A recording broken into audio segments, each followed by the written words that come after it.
একবার ভেবে দেখুন তো, যে হঠাৎ করেই আপনাকে যদি কোনো একটি অজানা দ্বীপে চিরতরের জন্য ছেড়ে দেওয়া হয়, তাহলে আপনার অবস্থা ঠিক কীরকম হতে পারে।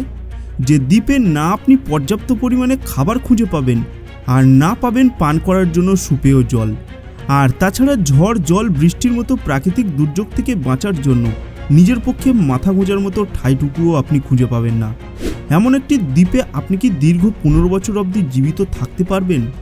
জানি আমার এই প্রশ্নগুলি শুনে হয়তো আপনারা একটু অবাক হয়ে যাচ্ছেন, রাইট?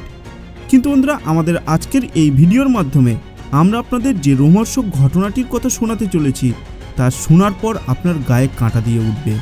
কারণ আমাদের আজকের এই ভিডিওতে আমরা আপনাদের এমন কিছু কৃতদাসদের গল্প শোনাতে চলেছি, যারা একটি সম্পূর্ণ নির্জন দ্বীপে দীর্ঘ 15 বছর অবধি ফেঁসেছিল। কিন্তু কিভাবে ওই কৃতদাসেরা ওই নির্জন দ্বীপে পৌঁছালো, কিভাবে তারা সুদীর্ঘ 15 বছর অবধি ওই দ্বীপে জীবিত ছিলেন, আর শেষে কিভাবেই বা তারা ওই দ্বীপ থেকে ফিরে আসলেন, এই সমস্ত প্রশ্নের উত্তরেই আপনারা আজকের এই ভিডিওতে পেতে চলেছেন। তো চলুন শুরু করা যাক। সালটি ছিল 1761। ফ্রান্সের একটি জাহাজ মাদাগাস্কার থেকে মরিশাসের উদ্দেশ্যে নিজের যাত্রা শুরু করেছিল। এই জাহাজে কিছু সাধারণ যাত্রী সহ প্রায় 80 জন মতো কৃষ্ণাঙ্গ কৃতদাস সাওয়ার ছিলেন। সেই সময়ে জাহাজের মাধ্যমে কৃতদাস বহন করা আইনত নিষিদ্ধ ছিল, কিন্তু তার সত্ত্বেও ওই জাহাজে ফ্রেঞ্চ নাবিক এবং ক্রু টিম লুকিয়ে এই কৃতদাসদের মরিশাসে নিয়ে যাচ্ছিলেন। আসলে সেই সময়ে কৃতদাসদের উপর শ্বেতাঙ্গরা প্রচণ্ড অত্যাচার চালাতো। শ্বেতাঙ্গরা কৃষ্ণাঙ্গদের কম দামে কিনে নিয়ে তাদেরকে কৃতদাস হিসেবে ব্যবহার করত, আর মাসের পর মাস তাদেরকে খাটিয়ে নিয়ে মোটা টাকা উপার্জন করত। প্রথমে ওই জাহাজটি খুব ভালোভাবেই মাদাগাস্কার থেকে মরিশাসের উদ্দেশ্যে এগিয়ে যাচ্ছিল, কিন্তু কয়েকদিন পরেই ওই জাহাজের বেশ কিছু যাত্রীর মনে সন্দেহ জাগে যে ওই জাহাজের নাবিক পথ ভুল করে বসেছেন। এরপর ওই যাত্রীদের সাথে ওই জাহাজের নাবিকের বাদানুবাদ শুরু হয়, আর এর ফলে জাহাজের নাবিক কিছুটা অন্যমনস্ক হয়ে পড়েন। এই যাত্রাপথের মাঝে একটি ছোট্ট আইল্যান্ড ছিল, যার নাম ছিল ট্রমলিন আইল্যান্ড। এই জাহাজটি প্রায় 1.5 কিলোমিটার লম্বা ছিল এবং 800 মিটার চওড়া ছিল, কিন্তু একটু অন্যমনস্ক হয়ে যাওয়ার কারণে ওই জাহাজের নাবিক ওই আইল্যান্ডটিকে সম্পূর্ণ এড়িয়ে যান, যার ফলে তার জাহাজ সোজা গিয়ে ওই আইল্যান্ডটিতে ধাক্কা মেরে বসে। ওই আইল্যান্ডের ধাক্কা খাওয়ার পর ওই জাহাজটি ভেঙে চুরমার হয়ে যায়, আর বেশ কিছু যাত্রী তলিয়ে যেতে শুরু করে।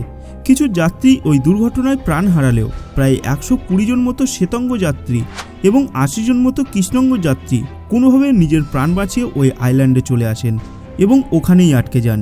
এই আইল্যান্ডটি ছিল একেবারে নির্জন একটি আইল্যান্ড। না এখানে কোনো রকম কোনো গাছপালা উপস্থিত ছিল, আর না ছিল পান করার জন্য সুপেয় জল। কিন্তু তার সত্ত্বেও ওই যাত্রীদের কাছে এই আইল্যান্ডটি হয়ে উঠেছিল তাদের আশ্রয়স্থল।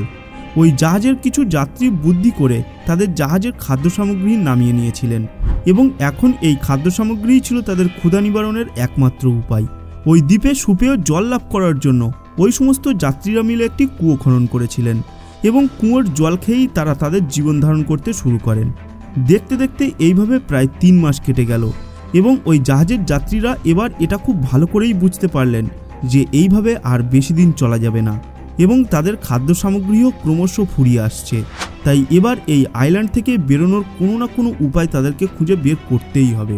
কিছুদিন পর ওই জাহাজের সমস্ত যাত্রীরা ওই আইল্যান্ড থেকে ছোট বড় কাঠের টুকরো তুলে এনে একটি বড় নৌকা নির্মাণ করলেন।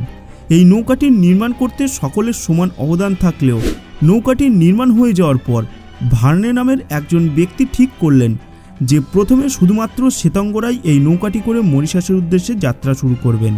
তিনি কৃষ্ণাঙ্গদের কথা দিলেন যে তিনি মরিশাসে পৌঁছানো মাত্রই তাদেরকে উদ্ধার করার জন্য জাহাজ পাঠানোর ব্যবস্থা করবেন। দেখতে দেখতে সমস্ত শ্বেতাঙ্গ ব্যক্তি ওই নৌকায় সাওয়ার হয়ে গেলেন এবং মরিশাসের উদ্দেশ্যে নিজেদের যাত্রা শুরু করে দিলেন। বেশ কিছুদিন পর ওই শ্বেতাঙ্গ ব্যক্তিরা মরিশাসে পৌঁছে গেলেন, এবং মরিশাসে পৌঁছানো মাত্রই ভার্নে ওখানকার গভর্নরের সাথে দেখা করে তাকে সমস্ত ঘটনার কথা জানালেন, এবং ওই কৃষ্ণাঙ্গ ব্যক্তিদের উদ্ধার করার জন্য জাহাজ পাঠানোর আর্জি জানালেন। কিন্তু বাদ সাধল এখানেই।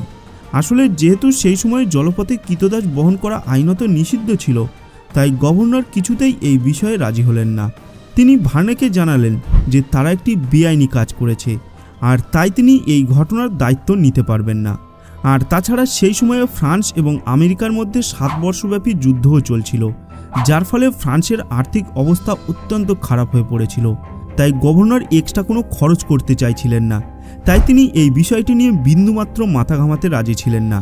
এদিকে ভার্নের মন অত্যন্ত খারাপ হয়ে পড়েছিল, কারণ তার মনে আক্ষেপ ছিল যে তিনি তার কথা হয়তো কোনোদিনই রাখতে পারবেন না। দেখতে দেখতে সময় এগিয়ে চলল, আর ভার্নের শরীরও দিন দিন খারাপ হতে শুরু করলো। কিন্তু অবশেষে 1772 সালে হঠাৎ করেই তৎকালীন গভর্নর ওই কৃতদাসদের উদ্ধার করার জন্য তৎপর দেখাতে শুরু করলেন। তিনি ঠিক করলেন যে ওই কৃতদাসেরা এখনও ওই দ্বীপে বেঁচে আছে কিনা তা জানার জন্য তিনি দুটি জাহাজ ওই দ্বীপে পাঠানোর ব্যবস্থা করবেন, এবং নিজের কথা মতোই তিনি ওই কৃতদাসদের উদ্ধার করার জন্য দুটি ছোট নৌকা প্রেরণ করে দিলেন। কিন্তু ওই দ্বীপ অবধি পৌঁছাতেও ওই নৌকাগুলি প্রায় 3 বছর সময় নিয়ে নিল, এবং অবশেষে 1775 সালে ওই নৌকাগুলি ওই দ্বীপের কাছাকাছি এসে উপস্থিত হলো। এই দুটি নৌকার মধ্যে একটি নৌকা ওই দ্বীপেই রয়ে গেল, আর দ্বিতীয় নৌকাটি মরিশাসে ফিরে এসে জানালো যে ওই দ্বীপে এখনও কিছু কৃতদাস জীবিত অবস্থায় রয়েছেন। এরপর ওই কৃতদাসদের উদ্ধার করার জন্য গভর্নর দুটি জাহাজ প্রেরণ করলেন, কিন্তু খারাপ আবহাওয়ার জন্য ওই জাহাজগুলিও ট্রমলিন দ্বীপে পৌঁছাতে পারেনি, তারা ফিরে আসতে বাধ্য হয়েছিল।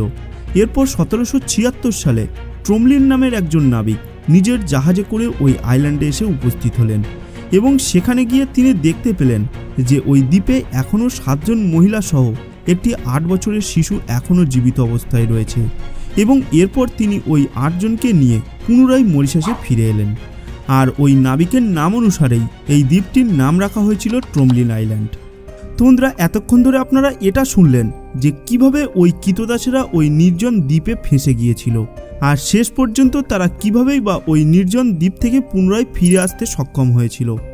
কিন্তু বন্ধুরা, এখন সবথেকে বড় প্রশ্ন হলো এই যে কিভাবে ওই কৃতদাসেরা ওই নির্জন দ্বীপে দীর্ঘ 15 বছর অবধি কাটিয়ে উঠেছিলেন, তারা কি খেয়ে থাকতেন, তারা কিভাবেই বা নিজেদের জীবন রক্ষা করেছিলেন। এই বিষয়গুলি জানার জন্য 2006 সালে ফ্রান্সের একটি রিসার্চ টিম আবার ওই ট্রমলিন দ্বীপে এসে উপস্থিত হন।